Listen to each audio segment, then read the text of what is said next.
The ornate hall was aglow with chandeliers, their crystals refracting the warm light onto the walls painted with years of history. Guests in suits and flowing dresses mingled, their laughter and chatter weaving a symphony of celebration. The air carried the fragrance of roses and fine wine, fitting for the grand occasion, a wedding destined to unite two families, and, as the bride liked to say, herald a new beginning. At the center of it all stood Jonathan Hayes, a man in his late 30s with a commanding presence, dressed impeccably in a black tuxedo. Despite the grandeur around him, his smile betrayed a hint of weariness.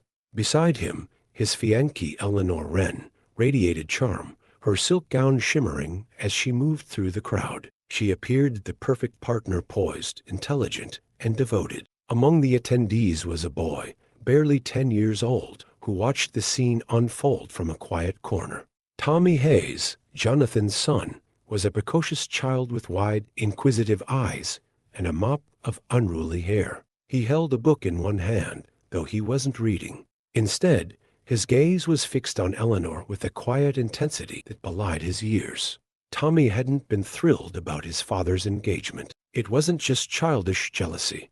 Over the past few months, he had overheard hushed conversations and witnessed moments that didn't sit well with him. Eleanor's quick glances when she thought no one was looking, the way she avoided answering certain questions, and the strange visitors who came when his father wasn't home. Tommy had noticed it all. He couldn't shake the feeling that something was wrong. The ceremony began, and the crowd hushed as the officiant took his place. The boy shifted uncomfortably, clutching his book tighter. He hadn't planned on speaking, but as the words of union filled the air, his small heart pounded with the weight of what he knew. If he stayed silent, he might lose his father to someone who didn't deserve him. With a deep breath, Tommy stepped forward. His voice cut through the room like a knife. "Wait," he called out, his words echoing in the stunned silence. Every head turned toward the boy, the hall now eerily quiet. Tommy's next words would unravel secrets that no one in that room, least of all his father, was prepared to face. The guests froze, their faces a mixture of confusion and curiosity. Jonathan turned sharply, his brow furrowed in concern as he met his son's determined gaze. "Tommy, what's wrong?" he asked, his voice steady but tinged with unease. Tommy's hands trembled slightly, but he stood firm. "Dad, you can't marry her. She's not who she says she is." Eleanor's composed smile faltered, her eyes narrowing at the boy. "Tommy, dear," she said with an overly sweet tone that dripped with condescension, "this isn't the time for jokes."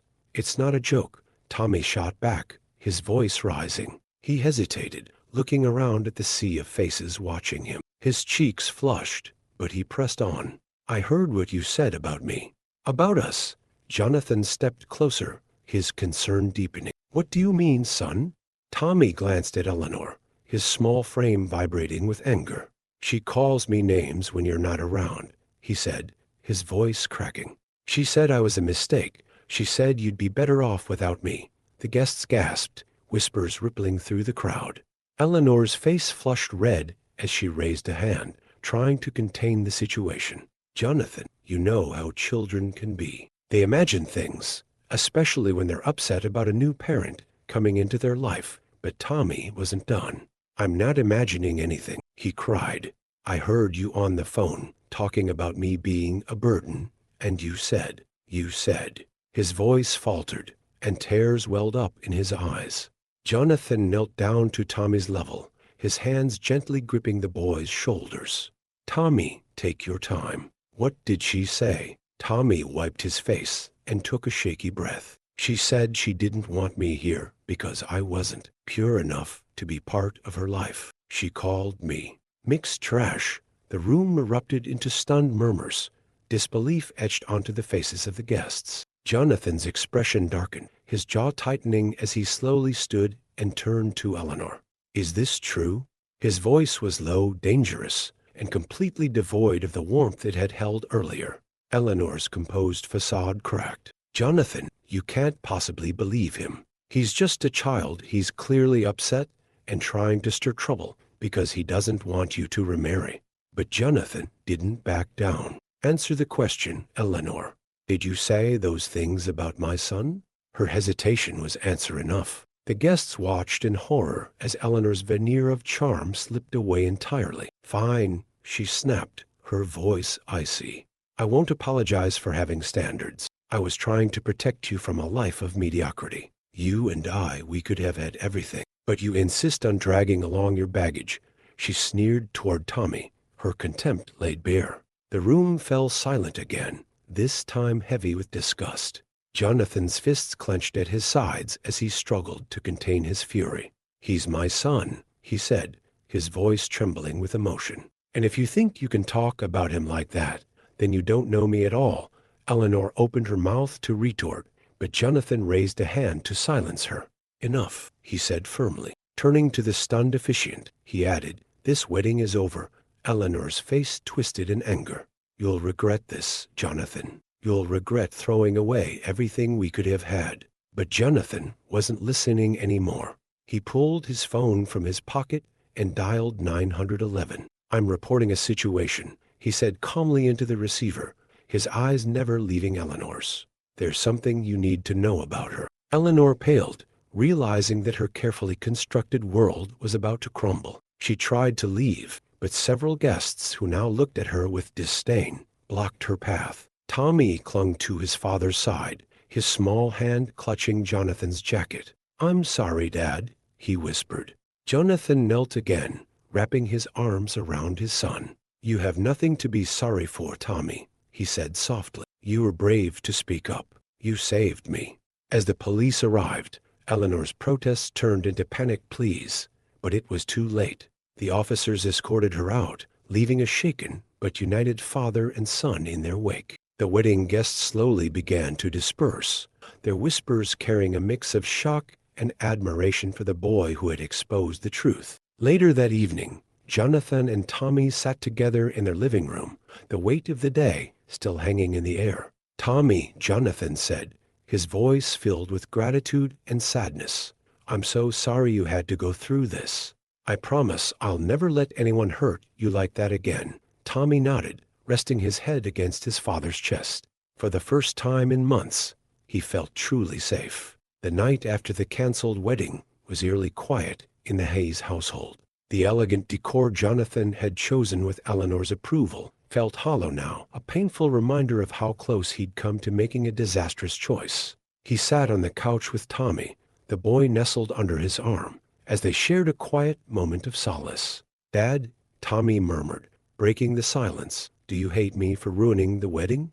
Jonathan's heart clenched. He tilted his son's chin up to meet his gaze, his expression a mixture of sadness and fierce love. Tommy, listen to me. You didn't ruin anything. You saved me from making a mistake I would have regretted for the rest of my life. What you did took courage.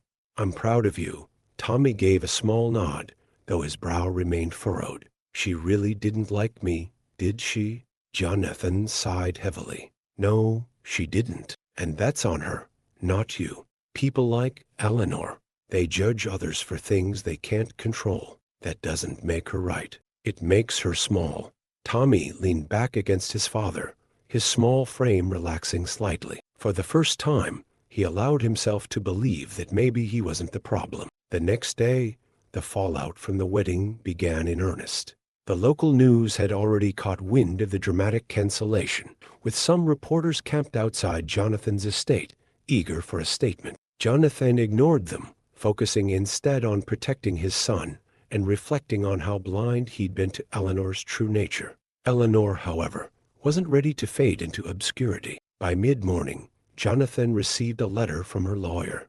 It was a thinly veiled threat, suggesting that she might reveal sensitive details about his business dealings unless he compensated her for the embarrassment she'd suffered. Jonathan's hands trembled with anger as he read the letter. He had always known Eleanor had a calculating side, but he hadn't realized how far she would go to protect her image. Dad, what's wrong? Tommy asked, noticing the tension in his father's expression. Jonathan quickly folded the letter and smiled reassuringly. Nothing you need to worry about, Bud. I'll handle it. But as soon as Tommy left the room, Jonathan called his lawyer, determined to fight back. He wasn't going to let Eleanor manipulate him Not after what she'd done. Meanwhile, Eleanor's web of lies was beginning to unravel. A few of the wedding guests who had overheard her racist remarks began sharing their accounts with local journalists. It didn't take long for someone to dig into her past, uncovering a string of suspicious relationships and financial schemes. Jonathan's phone buzzed constantly with calls and messages, many from friends and colleagues offering their support. One, however, stood out, a voicemail from a woman named Maria Vega. "Mr. Hayes," the message began, her voice trembling slightly. "My name is Maria Vega. I used to work for Eleanor Wren. I have information about her that you might find useful. Please call me back." Jonathan hesitated. Part of him wanted to leave the entire ordeal behind, but he couldn't shake the feeling that there was more to Eleanor's story, and that knowing the truth might help him protect himself and Tommy. When he returned the call, Maria's voice was cautious but earnest. "Mr. Hayes, I was Eleanor's assistant for 3 years. I left after she made it clear that people like me weren't welcome in her world." "What do you mean?" Jonathan asked, his grip tightening on the phone. "She made comments about my background, about how I didn't belong in certain places because I'm Latina," Maria explained. "But that's not all. She used her position to take advantage of people, especially vulnerable ones. She promised investments and partnerships that she never intended to fulfill, and she kept whatever money she could get her hands on." Jonathan listened in disbelief as Maria detailed Eleanor's pattern of exploitation. The woman he'd nearly married wasn't just prejudiced, she was a con artist, preying on people's trust and ambitions. "Thank you, Maria," he said sincerely. "What you've told me is hard to hear, but I needed to know. If you're willing, I might need your help to expose her." Maria hesitated, then agreed. "I'll do whatever I can to make sure she doesn't hurt anyone else." That evening, Jonathan sat down with Tommy to explain the situation in terms the boy could understand. "Eleanor won't be coming back," he said gently. "She did some bad things, and now it's time to make sure she can't hurt anyone else." Tommy nodded solemnly. "Are we going to be okay, Dad?" Jonathan smiled, ruffling his son's hair. "We're going to be more than okay, Tommy. We're going to start over, just the two of us. No more lies. No more secrets." For the first time in months, Jonathan felt a glimmer of hope. He had a long road ahead, rebuilding his reputation, protecting his family, and finding a way to heal. But he also had something Eleanor could never take away: the unwavering bond between a father and son. As the days turned into weeks, the drama surrounding Jonathan Hayes' canceled wedding became the talk of the town. Eleanor's attempts to control the narrative had backfired spectacularly. Investigative journalists unearthed her long history of deceit, and Maria Vega's testimony added fuel to the fire. Public opinion turned sharply against Eleanor, and she retreated from the spotlight, at least for now. Jonathan, however, couldn't shake the feeling that Eleanor's influence wasn't entirely gone. He noticed small, unsettling signs: anonymous emails warning him to watch his back, unfamiliar cars idling near his home, and even a cryptic note left in his mailbox that read, "You'll pay for what you've done." He brushed off the incidents at first, chalking them up to Eleanor's desperation. But when his business accounts began showing unusual activity transfers he hadn't authorized, Jonathan realized she wasn't acting alone. One evening, as he reviewed his financial records in his study, Tommy burst into the room, his face pale. "Dad, there's someone outside," he said, his voice trembling. Jonathan's heart leapt into his throat. "Where?" "In the backyard," Tommy whispered. "I saw them by the fence. They're wearing black." Jonathan moved quickly, grabbing his phone and ushering Tommy into the safest room in the house, the pantry, which had a sturdy lock. "Stay here," he instructed, his voice calm despite the adrenaline coursing through him. "Don't come out until I say it's safe." With the police on speed dial, Jonathan cautiously approached the backyard. The moonlight illuminated the well-manicured lawn, but the figure Tommy had seen was nowhere in sight. He checked the fence, finding a fresh boot print in the soft earth. By the time the police arrived, the intruder was long gone. The officers assured Jonathan they would patrol the neighborhood more frequently, but their words did little to ease his mind. He returned to the pantry, pulling Tommy into a tight hug. "It's okay now," he murmured, though he wasn't entirely sure it was true. The next day, Jonathan received a phone call that deepened the mystery. It was Maria Vega, her voice urgent. "Mr. Hayes, I need to see you. There's something I didn't tell you before, something you need to know." Jonathan agreed to meet her at a public cafe later that afternoon. When he arrived, Maria looked anxious, her hands wrapped tightly around a steaming mug of coffee. "Thank you for meeting me," she said, glancing over her shoulder, as if she expected to see someone following her. "What's going on, Maria?" Jonathan asked, leaning in. Maria took a deep breath. "After the wedding fiasco, I started hearing from some of Eleanor's old associates. People she'd conned, people she'd blackmailed. They're scared, Mr. Hayes, but not of Eleanor. They're scared of someone she's working with." Jonathan frowned. "Someone she's working with? Who?" Maria hesitated, then slid a small USB drive across the table. "I don't know his real name, but he's dangerous. He's been helping Eleanor cover her tracks for years, and now that her reputation is in shambles, he's cleaning house. I found records on an old computer Eleanor left behind, emails, bank transfers, even contracts. It's all on that drive." Jonathan stared at the USB drive, a chill running down his spine. "Why are you giving this to me?" "Because I want her to be held accountable," Maria said firmly. "And because I think you're in danger. This man, he doesn't leave loose ends." Jonathan nodded, his mind racing. He slipped the USB drive into his pocket and thanked Maria before leaving the cafe. As he drove home, he couldn't shake the feeling that he was being followed. A black SUV appeared in his rearview mirror, keeping pace with his car, no matter how many turns he made. Finally, he pulled into a crowded parking lot and waited. The SUV didn't follow. He exhaled in relief, though his unease remained. That night, after putting Tommy to bed, Jonathan plugged the USB drive into his laptop. The files confirmed Maria's claims Eleanor had been involved in a web of criminal activities, from fraudulent investments to extortion. But one name stood out: Marcus Vane, a shadowy figure mentioned in several emails. In one email, Eleanor had written, "Marcus, I need you to take care of a problem. Jonathan Hayes has become inconvenient." Jonathan's blood ran cold. This wasn't just about reputation or money anymore. His life and Tommy's was at stake. Determined to protect his son, Jonathan called his lawyer and a trusted private investigator to begin building a case against Eleanor and her mysterious accomplice. He also arranged for enhanced security at his home, unwilling to take any chances. But as he sat in the quiet of his study that night, Jonathan couldn't ignore the nagging question: how far would Eleanor and Marcus go to silence him? Jonathan barely slept that night, the ominous mention of Marcus Vane echoing in his mind. He spent the early hours of the morning scouring the files Maria had provided, piecing together Eleanor's connections and the extent of Marcus's influence.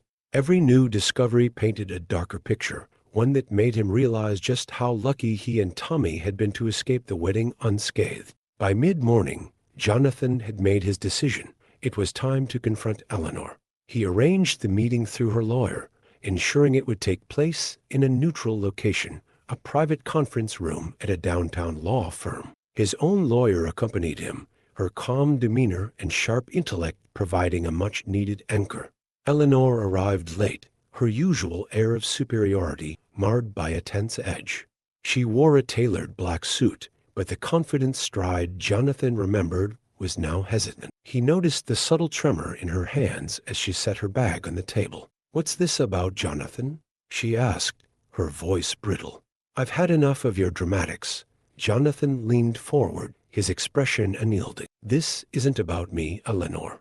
It's about you and the mess you've dragged me and my son into." Eleanor scoffed. "Dragged? Jonathan, don't flatter yourself. If anything, you've made my life harder with your self-righteous act." Jonathan didn't rise to her bait. Instead, he slid a printout across the table. It was an email she had sent to Marcus Vane, the words "Jonathan Hayes has become inconvenient" circled in bold red ink. Eleanor's face drained of color, but she quickly recovered, plastering on a dismissive smirk. Is this supposed to scare me? You know how people exaggerate in emails. This isn't just an exaggeration, Eleanor, Jonathan said sharply. This is evidence of your crimes. Fraud, blackmail, extortion, and now conspiracy to endanger my life and my son's. Eleanor's eyes narrowed. You can't prove any of that.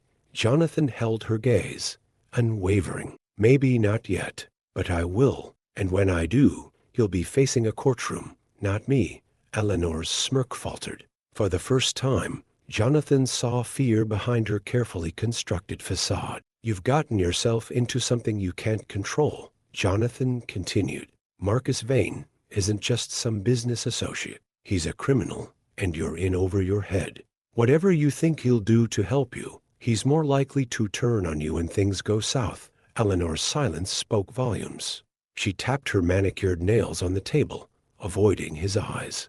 What do you want, Jonathan? I want you to back off. No more threats, no more games. Leave me and Tommy alone. If you don't, I'll make sure everyone knows exactly who you are and what you've done. Eleanor's expression hardened, but she nodded stiffly. Fine, she muttered, her voice laced with resentment. As she gathered her things and left, Jonathan couldn't help but feel a flicker of unease. Eleanor might have agreed to his terms, but she wasn't the type to let go so easily. That evening, Jonathan sat down with his private investigator, Mark Callahan, to discuss their next steps. Eleanor's one thing, Jonathan said, pacing the room. But Marcus Vane? He's the real threat. Callahan nodded. I've already started digging into him. He's a ghost, no official records, no digital footprint. But I found a few aliases connected to offshore accounts and suspicious business transactions. What's his endgame? Jonathan asked, frustration seeping into his voice. Power and money, Callahan replied simply. Men like him thrive on control. If Eleanor's desperate enough to involve him, it means she's out of options. Jonathan rubbed his temples, the weight of the situation pressing down on him. Whatever he's planning, we need to be ready. My son's safety comes first. A few nights later, the commitment was put to the test. Tommy had just finished his homework and was playing in the living room when the house's security alarm blared, the shrill sound cutting through the quiet evening. Jonathan rushed to the control panel, his heart pounding as he read the alert. Rear entry breach detected. He grabbed the baseball bat he kept near the door and ushered Tommy into a secure room. Stay here, he instructed, his voice steady despite the fear coursing through him. As he moved cautiously through the house, his phone buzzed a text message from an unknown number. You should have stayed quiet. Jonathan's grip on the bat tightened. He reached the back door to find it slightly ajar, the lock clearly tampered with, but whoever had been there was already gone. The police arrived within minutes, their search turning up little more than a few muddy footprints. But the message was clear. Marcus Vane was making his presence known. Jonathan spent the rest of the night holding Tommy close, vowing silently that he would protect his son at all costs. The break-in changed everything. Jonathan's world, already teetering, now felt entirely out of control. He knew he had to act quickly before Marcus Vane escalated his threats. While Tommy tried to maintain his routine school, homework, and the occasional video game, Jonathan saw the fear in his son's eyes every time a shadow passed by a window. The next day, Jonathan met with his private investigator, Mark Callahan, at a secluded diner. Callahan arrived with a worn leather briefcase and a grim expression. I've got something, he said, sliding a folder across the table. Jonathan opened it, revealing photos, documents, and a crude map. What is all this? Marcus Vane's operations, Callahan explained. He runs a network fraud, money laundering, intimidation. But the most important thing, he has a weak link. Jonathan's brow furrowed. Who? His lieutenant, Gavin Price, Callahan said, pointing to a grainy photo of a man in his late 30s, his sharp features framed by dark hair. He's the one handling Eleanor's mess. Marcus keeps him close, but Price has a history of cutting deals to save himself. Jonathan nodded slowly. How do we get to him? I'm working on that, Callahan said. But there's something else. You've got an ally in all this, and they reached out to me. Jonathan raised an eyebrow. An ally? Who? Callahan hesitated, then handed over another photo. Jonathan's eyes widened as he recognized the woman in the image, Maria Vega. She's braver than I thought, Callahan continued. She's been in contact with some of Marcus's former victims, gathering evidence. She's willing to testify, but only if you're ready to go public with this. Jonathan stared at the photo, a mix of admiration and guilt washing over him. He knew Maria had already risked so much by coming forward, and now she was offering to put herself in even greater danger. Tell her I'm in, Jonathan said firmly. We'll bring this to the authorities.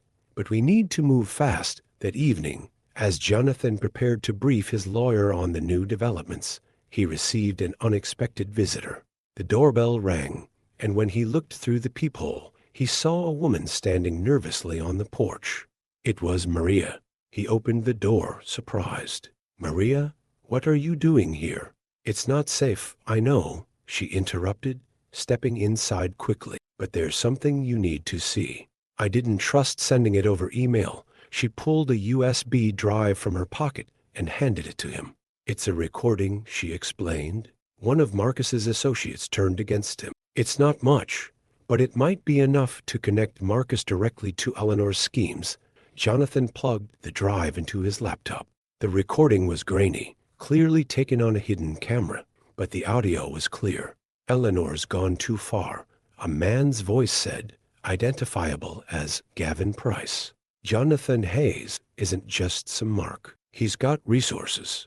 If this blows up, it's on her, not me. A deeper voice responded, Marcus Vane's unmistakable growl. You don't get to make that call. Keep the pressure on him. If he steps out of line, we shut him down permanently. Jonathan's stomach churned. The casual malice in Marcus's tone sent a chill down his spine. Maria looked at him, her expression a mix of hope and fear. This is it, Jonathan. This is the leverage we need. He nodded, his resolve hardening. Thank you, Maria. We'll use this. But you need to lay low. Marcus won't hesitate to come after you if he finds out you have this. Maria hesitated, then nodded. Be careful, Jonathan. For Tommy's sake, the following day, Jonathan and Callahan presented the evidence to the FBI. The agents listened intently, their expressions serious as they reviewed the files and recordings. This is compelling, one agent said, leaning back in his chair. But it's not enough to bring Marcus Vane down. We'll need more witnesses, corroboration, something concrete to connect him to his larger operations. What about Gavin Price? Jonathan asked. If we can flip him, will that be enough? The agent exchanged a glance with his partner. It could be, but getting to him won't be easy. He's likely under constant surveillance by Marcus's men. Jonathan's lawyer chimed in. We could set a trap. Use Eleanor to draw Price out. Jonathan hesitated. The idea of involving Eleanor again filled him with dread, but he knew it might be their best shot. Do it, he said finally. Whatever it takes. Later that night, as Jonathan sat on the edge of Tommy's bed, he watched his son sleep peacefully, the stress of the past weeks momentarily erased from his small face. I'll protect you, Jonathan whispered, brushing a strand of hair from Tommy's forehead. No matter what, the battle with Marcus Vane was far from over. But Jonathan knew one thing for certain. He wouldn't stop fighting until his son was safe and the man threatening their lives was behind bars. The next morning, Jonathan and his lawyer finalized a plan to lure Gavin Price into a meeting. The idea was simple in theory, but fraught with risks. Eleanor would reach out to Price, claiming she had crucial information Marcus needed. The message would suggest she felt betrayed by Jonathan's sudden legal maneuvers and was willing to renegotiate with Marcus's network. The FBI, fully briefed, would monitor the meeting and step in as soon as they had evidence to charge Price and potentially leverage him against Marcus. The hardest part of the plan? Convincing Eleanor to cooperate. Jonathan stood outside Eleanor's small apartment, his jaw tightening as he prepared for the confrontation. She had lost nearly everything since the wedding, her wealth, her connections, her reputation. He knew she despised him, but he also knew she feared Marcus even more. When she answered the door, she looked disheveled, a shadow of the woman who had once exuded control and poise. Jonathan, she said coldly, leaning against the doorframe. What do you want? I need your help, he said bluntly. She laughed bitterly. You must be joking. After everything you've done to me? After everything you've done to my son, he countered, his voice firm. This isn't about you or me anymore. It's about stopping Marcus before he ruins more lives, including yours. Eleanor hesitated, her defiance wavering. Why should I trust you? You don't have to, Jonathan replied. But if you don't help, Marcus will come for you eventually. You're a liability now, and you know it. Her face paled at his words.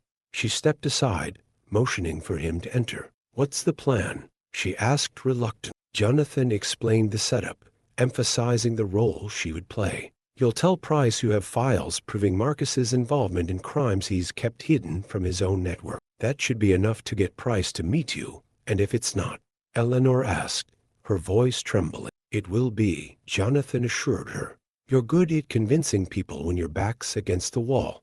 Eleanor sighed, defeated. Fine, but if this goes wrong, Jonathan, it's on you. The meeting was set for a secluded warehouse on the outskirts of town, a location chosen by Price.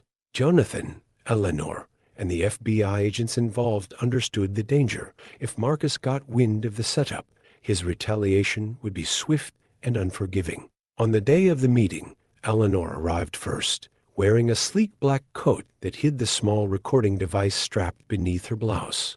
Her hands shook slightly as she walked into the dimly lit warehouse, her heels clicking against the concrete floor. Gavin Price emerged from the shadows moments later, flanked by two men who were clearly armed. He looked her up and down, his expression a mixture of suspicion and disdain. Eleanor, he said coolly, didn't think I'd be hearing from you again. Gavin, she replied, forcing a smile. I figured it was time to clear the air. We're on the same side after all, are we? Price asked, raising an eyebrow. Last I heard, you were whining to Marcus about your little wedding disaster. Eleanor bristled, but kept her composure. Things have changed. I've got something Marcus will want, something he'll pay to get. Price folded his arms. I'm listening. As Eleanor outlined her fabricated story about files incriminating Marcus, the FBI agents listened in from a surveillance van parked nearby. Jonathan sat among them, his heart pounding as he watched the live feed on a monitor. Every second felt like an eternity. I'll need proof, Price said finally, his tone skeptical. You don't expect me to take your word for it, do you? Eleanor hesitated, glancing toward her bag. It's all here, she said, lifting it slightly. The tension in the room was palpable as Price took a step closer, signaling one of his men to retrieve the bag. But just as the exchange was about to happen, a deafening crash echoed through the warehouse. The feed from Eleanor's device shook violently, and the agents scrambled to interpret the sudden chaos. Jonathan's heart sank. What's happening? They've been ambushed, one of the agents said grimly. Marcus must have found out. Inside the warehouse, Eleanor screamed as masked men burst through the doors, guns drawn. Price, caught off guard, shouted orders to his own men, but it was clear Marcus's forces outnumbered them. You think you can double-cross me, Price? A voice boomed. Marcus Vane stepped into view, his imposing figure silhouetted by the dim light. He was calm, almost amused, as he surveyed the scene. I expected more from you. Eleanor shrank back, terror etched onto her face. Marcus, I can explain. Save it, Marcus interrupted, his gaze cold. I've had enough of your games. Before anyone could react, the FBI agents stormed the warehouse, their presence turning the standoff into chaos. Shots were fired, the sound reverberating off the walls as agents shouted commands. Price and his men surrendered quickly, but Marcus wasn't going down without a fight. He disappeared into the shadows, eluding capture. Jonathan, who had insisted on being nearby despite the risks, rushed to Eleanor's side as the agents secured the scene. She was shaken but unharmed, her relief evident as she clung to him. It worked, Jonathan said breathlessly. We got Price, but Marcus is still out there, Eleanor whispered, her voice trembling. Jonathan nodded grimly. The battle wasn't over, but for the first time, he felt they had a real chance to bring Marcus down. The warehouse raid was a partial victory, but the failure to capture Marcus Vane loomed like a dark cloud over the FBI's success. Gavin Price, however, proved to be the break they needed. Within hours of his arrest, Price demanded a deal, agreeing to cooperate in exchange for leniency. His testimony exposed key elements of Marcus's operations and corroborated much of the evidence Maria Vega had provided. Still, Marcus remained a phantom. Every address, account, and associate Price identified turned out to be a dead end, carefully scrubbed of incriminating traces. The man was a master at staying ahead, and his ability to vanish after the ambush only heightened the stakes. Jonathan and Tommy tried to settle back into a routine, but the sense of safety they once felt was gone. The newly installed security system and the frequent FBI patrols around their home provided little comfort. Tommy, once a bright and curious boy, had grown quieter, his playful energy dulled by the constant threat hanging over them. One night, as Jonathan tucked Tommy into bed, the boy looked up at him with wide, worried eyes. "Dad," he whispered, "is he going to hurt us?" Jonathan knelt by the bed, taking Tommy's hand in his. "No, buddy," he said firmly. "I won't let that happen. The FBI is helping us, and we're going to stop him." Tommy nodded, but didn't seem convinced. "You promise?" Jonathan swallowed the lump in his throat and forced a smile. "I promise," but his promise was tested the very next day. Jonathan was on his way to a meeting with the FBI when his phone buzzed with a new email. The subject line was chilling. "Time's up." Attached was a photo of Tommy at school, taken that very morning. The message was simple: "You've made this personal. Now it's my turn." Jonathan's blood ran cold. He immediately called the FBI, who dispatched agents to secure the school and ensure Tommy's safety. Jonathan rushed there himself, his heart pounding with fear. When he arrived, he found Tommy unharmed but shaken, his teachers and classmates confused by the sudden appearance of armed agents. "Dad, what's happening?" Tommy asked as Jonathan hugged him tightly. "Nothing you need to worry about," Jonathan lied, his voice steady. "I've got everything under control." But in truth, Jonathan was unraveling. Marcus's ability to reach them, even under heavy surveillance, proved just how dangerous and resourceful he was. Jonathan knew he needed to take the fight directly to Marcus, but how? Later that evening, as Jonathan mulled over his next move, he received an unexpected call. The voice on the other end was deep, calm, and unfamiliar.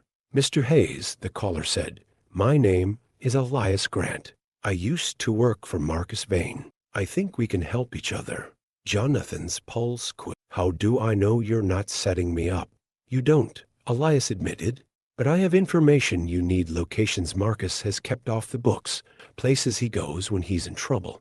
I can tell you where to find him. Why would you betray him?" Jonathan asked, suspicion creeping into his voice.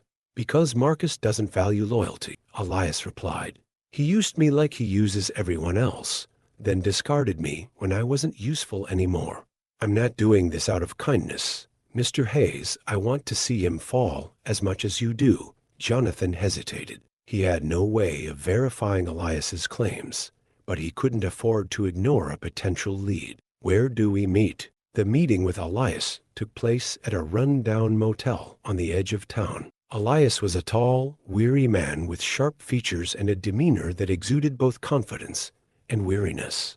He handed Jonathan a folder filled with maps, blueprints, and photos. "This is everything I've gathered over the years," Elias said. "Marcus operates out of multiple safe houses, but there's one he always returns to: a private estate in the mountain, heavily guarded, but not impenetrable." Jonathan flipped through the documents, his resolve hardening with each page. This was the break they'd been waiting for. "Why are you giving this to me?" Jonathan asked, his eyes narrowing. Elias smirked. "Because I know you won't stop until you get him. And because Marcus needs to learn that even the most powerful man can be brought down." Jonathan relayed the information to the FBI, who immediately began planning a raid on the mountain estate. But as the agents prepared, Jonathan couldn't shake the feeling that Marcus had anticipated this move. The next morning, Jonathan received another email from Marcus. This time, it was a video. In it, Marcus stood in what appeared to be a darkened study, his expression calm but menacing. "You think you've won, Jonathan," Marcus said, his voice low and measured. "You think you can outsmart me. But you've made one fatal mistake. You underestimated how far I'm willing to go." The video cut to footage of Jonathan's home, clearly taken by someone inside. The implication was chilling. Jonathan immediately called the FBI, but the agents assured him the house had been thoroughly secured. Yet Marcus's message was clear. He wasn't just watching them. He was inside their lives, closer than Jonathan had ever imagined. As the raid on Marcus's estate loomed, Jonathan realized the stakes had never been higher. This wasn't just about justice anymore, it was a fight for survival. The mountain estate stood like a fortress against the backdrop of the rocky terrain. Tall gates lined with barbed wire surrounded the property, and security cameras swiveled back and forth, scanning the area. Despite the rugged beauty of the landscape, there was a palpable tension in the air as FBI agents prepared for the raid. Jonathan was inside the command van parked at a safe distance, watching the live feed from drones circling the estate. His private investigator, Mark Callahan, stood beside him, along with Maria Vega, who had insisted on being there despite the risks. "Are you sure about this?" Callahan asked, his voice low. Jonathan nodded, his jaw set. "We don't have a choice. If we don't stop him here, he'll come after Tommy again, and next time, we might not be so lucky." An FBI agent stepped into the van, briefing them on the final details. "Our team will move in under the cover of darkness. We expect resistance, so stay alert. Mr. Hayes, he'll remain here until we secure the site." Jonathan agreed reluctantly. He hated the thought of staying back while others risked their lives, but he knew his presence on the front lines would only complicate matters. The operation began at dusk. Agents in tactical gear moved stealthily through the trees, their movements synchronized and precise. Using the blueprints Elias Grant had provided, they disabled the perimeter alarms and bypassed the main gate, entering the property undetected. Through the drone feed, Jonathan could see the agents spreading out, their flashlights cutting through the darkness as they secured the outer buildings. Suddenly, gunfire erupted, the sharp cracks echoing through the mountain. "They've made contact," the agent in the van reported. Jonathan's fists clenched as he watched the scene unfold. The feed showed Marcus's guards engaging the agents, but the FBI team pressed forward, methodically taking control of the compound. Finally, the agents breached the main house, storming inside with precision. The camera feed flickered as they moved through the opulent interior, clearing rooms one by one. "This place is a maze," one agent muttered over the radio. He could be anywhere. Jonathan's heart pounded as he waited for word. Minutes felt like hours until the lead agent's voice crackled over the speaker. "We've got him." The camera feed cut to the study, where Marcus Vane sat calmly in a high-backed leather chair, his hands raised in surrender. The scene was surreal after months of fear and chaos. The man who had orchestrated so much destruction now appeared eerily composed. Jonathan, unable to stay in the van any longer, insisted on being taken to the estate. When he entered the study, flanked by FBI agents, Marcus turned to him with a smirk. "Jonathan Hayes," Marcus drawled. "I was wondering when we'd meet face to face." Jonathan's hands trembled with a mix of rage and fear, but he stood his ground. "It's over, Marcus. You've lost." Marcus chuckled, his eyes gleaming with amusement. "Lost? No, Jonathan. This is just the beginning." "What's that supposed to mean?" Jonathan demanded. Marcus leaned forward, his voice dropping to a conspiratorial whisper. "You've always wondered why I targeted you, haven't you? Why Eleanor? Why Tommy?" Jonathan froze, his heart racing. "What are you talking about?" "Eleanor was just a pawn," Marcus said, his tone dismissive. "But you've been on my radar for years. You just didn't know it." Jonathan's mind raced, trying to piece together Marcus's cryptic words. "Why me?" Marcus's smirk widened. "Because you took something from me. Years ago, before you built your little empire, you outbid me on a deal that would have cemented my control in this city. I lost millions because of you, Jonathan. You didn't even know my name back then, but I knew yours, and I never forgot Jonathan's stomach churned as the realization hit him. Marcus's entire campaign of terror had been driven by revenge, fueled by a slight Jonathan hadn't even been aware of. "You've destroyed lives over a business deal?" Jonathan said, his voice rising. "You're insane," Marcus shrugged. "Perhaps, but insanity has its perks. You'll never be able to undo what I've done to your reputation, your family. Even if I'm behind bars, the shadow I've cast over your life will remain."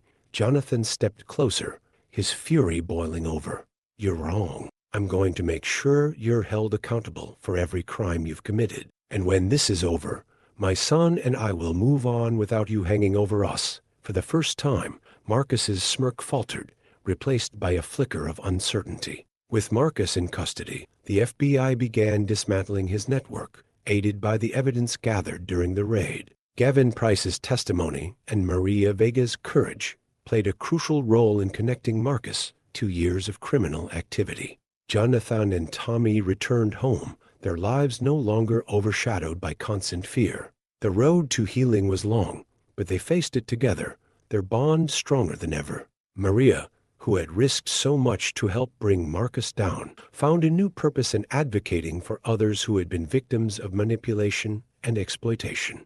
As for Jonathan, he rebuilt his life piece by piece, finding solace in the quiet moments with Tommy and the knowledge that they had survived. But he never forgot the lessons he had learned, that courage comes in many forms, that the truth always finds a way to emerge, and that the love of a father and son can withstand even the darkest of storms. Months after Marcus Vane's arrest, life for Jonathan and Tommy began to resemble normalcy again. The FBI continued to dismantle Marcus's network, each arrest bringing more relief. Tommy smiled more often, his nights no longer plagued by nightmares, and Jonathan felt a weight lifting, though he never let his guard down entirely. But Marcus wasn't finished. From his cell in a maximum security prison, he orchestrated one last desperate move to assert his dominance and deliver a final blow to Jonathan's newfound peace. It started with a package left on Jonathan's doorstep, unmarked, with no return address. It contained a simple but chilling note. "Did you think it was over? You can't lock me away forever." Beneath the note was a single photo, Tommy playing outside with a soccer ball, taken just days earlier. Jonathan's stomach dropped, and his vision blurred with rage. He immediately called the FBI, who confirmed what he feared. Marcus was still pulling strings from behind bars. The prison warden reported an uptick in visitors to Marcus, including associates who had evaded arrest. "He's leveraging his remaining power," the FBI agent explained. "But this kind of threat means he's desperate. He's running out of resources."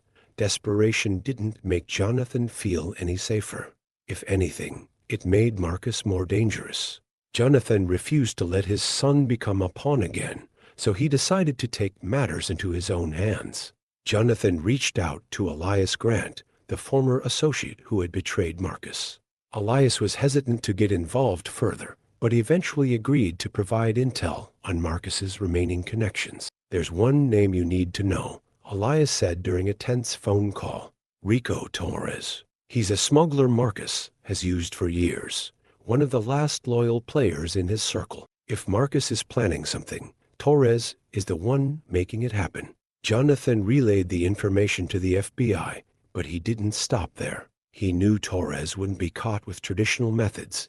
He was too careful. So, against the FBI's advice, Jonathan decided to confront Torres himself. "I can't sit back and wait for Marcus to make his next move," he told Maria Vega, who had remained a close ally. "You're putting yourself in danger," Maria warned. "And Tommy, I know," Jonathan said quietly. "But this ends now." With Callahan's help, Jonathan tracked Torres to a shipping yard on the outskirts of the city. The sprawling area was dotted with containers, the perfect setting for shady deals. Jonathan arrived alone, armed only with a recording device and sheer determination. Torres was leaning against a rusted container when Jonathan approached, flanked by two burly men who eyed him with suspicion. "You're either very brave or very stupid," Torres said, his voice low and amused. "Probably both," Jonathan replied. "I'm here to deliver a message Torres raised an eyebrow. From who? From me, Jonathan said firmly. Tell Marcus it's over. If he tries to come near my son again, I'll make sure he spends the rest of his life in solitary, completely powerless. No more visitors. No more calls. Nothing. Torres chuckled, shaking his head. You think threats work on me? Or on Marcus? You're out of your depth, Hayes. Jonathan took a step closer, his voice steady. Maybe, but I've brought down men like you before. Marcus isn't untouchable anymore, and neither are you. The FBI already has their sights on you. Cooperate, and maybe you'll walk away from this. Keep playing his games, and you'll go down with him. Torres's amusement faded. He studied Jonathan for a long moment before finally nodding to his men to stand down. I'll think about it, Torres said, his tone begrudging. But if you're wrong about this, Hayes, it'll cost you. Jonathan's gamble paid off. Within days, Torres flipped, providing the FBI with the final pieces of evidence they needed to isolate Marcus completely. The smuggler's testimony detailed Marcus's attempts to fund operations from prison, including plans to target Jonathan and Tommy. The FBI acted swiftly, cutting off Marcus's remaining communications and transferring him to a facility where he was placed in solitary confinement indefinitely. When Jonathan received confirmation of Marcus's transfer, he felt a wave of relief unlike anything he'd experienced before. For the first time, he truly believed the nightmare was over. In the weeks that followed, Jonathan focused on rebuilding his and Tommy's lives. They moved to a quieter neighborhood, far from the shadows of their past. Tommy joined a new school where he quickly made friends, his laughter returning as the fear faded. Maria continued her advocacy work, using her experience to help others navigate their own battles. She remained a close friend to Jonathan, offering support and encouragement as he found his footing again. One evening, as Jonathan and Tommy sat on their porch watching the sunset, Tommy turned to his father. Dad, he said softly, is he really gone this time? Jonathan smiled, pulling his son close. Yes, Tommy, he's gone, and he's never coming back. Tommy nodded, resting his head against Jonathan's shoulder. For the first time in what felt like forever, they felt safe, a feeling that neither of them would take for granted again. Jonathan's journey had been harrowing, filled with betrayal, danger, and loss. But it had also taught him the depths of his own strength and the unbreakable bond between a father and son. As the stars began to twinkle overhead, Jonathan whispered a silent vow. No matter what, I'll always protect you. And for the first time in months, he believed he could.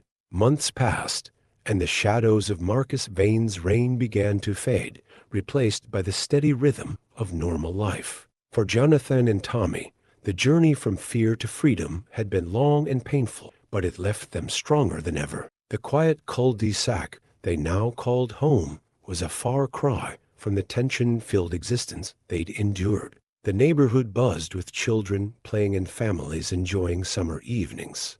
Tommy had adjusted well, his laughter filling their new house as he raced around the yard with his newfound friends. Jonathan often found himself watching from the porch, sipping coffee and marveling at how resilient his son had become. Tommy's bravery during their ordeal was a constant reminder of what Jonathan had fought for, a chance for them both to heal. Maria Vega became a celebrated figure in the fight against exploitation and corruption. Her testimony had been instrumental in securing Marcus's downfall, and her advocacy inspired countless others to come forward. She visited Jonathan and Tommy often, her presence a comforting link to their shared past. On one such visit, Maria brought a copy of a news article. The headline read, "Marcus Vane, a crime boss brought to justice." Beneath it was a photo of Marcus being led from a courtroom in shackles, his face pale and defeated. "I thought you might want to keep this," Maria said, handing the paper to Jonathan. He glanced at it briefly before setting it aside. "Thanks, but I think I'm ready to leave him in the past," Maria smiled. "Good. You've earned that." Jonathan returned to his business, but with a new perspective. The ordeal with Marcus had taught him the importance of integrity and the fragility of trust. He implemented stricter ethical standards within his company, ensuring it became a force for good rather than profit alone. One evening, Tommy joined him in the home office, carrying a stack of drawings. "Look, Dad," Tommy said excitedly, spreading them out on the desk. Each one depicted their new life, a sunny house, happy faces, and a dog they didn't have, but Tommy clearly wanted. Jonathan chuckled, ruffling Tommy's hair. "These are amazing, buddy. Maybe we should get that dog, huh?" Tommy's eyes lit up. "Really, really," Jonathan said, making a mental note to visit the local shelter. Despite their newfound peace, Jonathan occasionally found his thoughts drifting back to the events that had changed their lives. Marcus's obsession, Eleanor's betrayal, and the terror of being hunted had left scars that couldn't fully heal. But those scars also told a story of survival, resilience, and the unbreakable bond between father and son. One evening, as the sun dipped below the horizon, Jonathan sat with Tommy on the porch, their arms around each other. "Dad," Tommy said, looking up at the sky, "do you think we'll ever have to deal with someone like him again?" Jonathan hesitated, choosing his words carefully. "I can't promise we won't face challenges, Tommy," he said, "but I can promise that, no matter what happens, we'll face them together, and we'll always come out stronger." Tommy nodded, his trust in his father unwavering. "I know we will." Jonathan's story became an inspiration to others, a reminder that even in the face of danger, standing up for what's right could lead to victory. In a rare moment of reflection, he decided to share his experiences with a wider audience, working with Maria to create a foundation for families affected by crime and exploitation. The foundation's first event drew a large crowd, with Jonathan as the keynote speaker. He spoke from the heart, recounting his journey and the lessons he'd learned. "No matter how dark things get," he said, his voice steady, "there's always a way forward. We may not always win the fight immediately, but we can choose to keep fighting for ourselves, for our loved ones, and for the world we want to create." The applause that followed was thunderous, and Jonathan felt a sense of closure he hadn't realized he needed. Back at home, Jonathan and Tommy prepared for their next adventure, adopting a dog from the shelter. They spent hours debating names, finally settling on Shadow as a playful nod to the shadows they'd overcome. As Shadow bounded around the yard, barking happily, Tommy turned to Jonathan with a wide grin. "See, Dad? I told you we needed a dog." Jonathan laughed, scooping Tommy into a hug. "You were right, buddy." As usual, the three of them, Jonathan, Tommy, and Shadow, stood together, a picture of a family who had faced the worst and come out stronger. Their story wasn't one of perfection or unbroken happiness, but of resilience, love, and hope. And as Jonathan watched Tommy chase Shadow across the yard, he knew they had truly begun a new chapter, one filled with possibility and peace. Jonathan's journey reminds us all of the power of courage and the importance of standing up for what matters. If you enjoyed this story, don't forget to subscribe for more inspiring tales, and be sure to check out our next video, where we explore stories of triumph and redemption. Thank you for watching, and remember, no matter how dark the night, the dawn always comes.